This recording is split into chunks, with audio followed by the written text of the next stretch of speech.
در این معرکه تشریف میارن. برادر عزیز پهلوانان آماده باشین، آماده شین و کدام شما که برآمد نکنین در شاه جایزه حقوق گوشتی گرفتن ندارین. خلق شما همیده انشاءالله آگاه باشین. من امید دارم که شما همین چیزا میخواهید. درست؟ کدام پهلوان اینا باشد چقدر قوه و یا قد و قامت عنوان نداشته باشد باید از 5-6 غالبیت داشته باشد که برای شاه جایزه گوشتی گیره.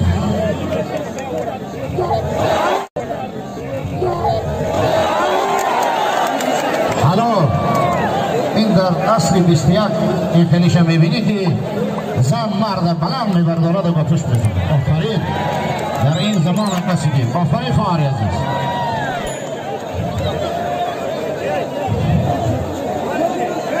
دورانزه پهلوان از توتا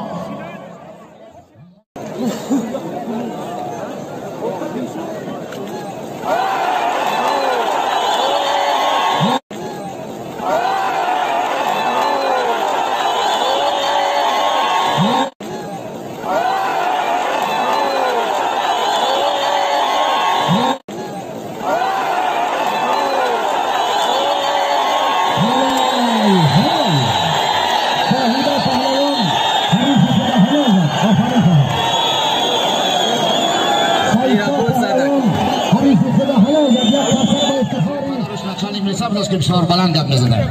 خب پهلوان دویم چی نام داره؟ وقتی کلاب گفتید بلند داد جاده گپ زن. ای کلاب خب آفرین. نام چی؟ پای پهلوان شهر کلاب.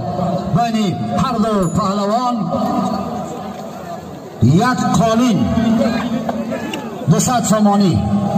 حاضر که میدان خالی شد گوشید میگیرید.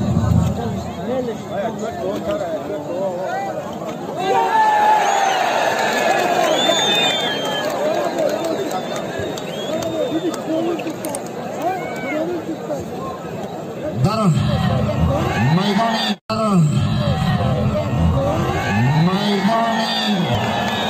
پهلوان بهرام پهلوان علی فکرده حلال زد.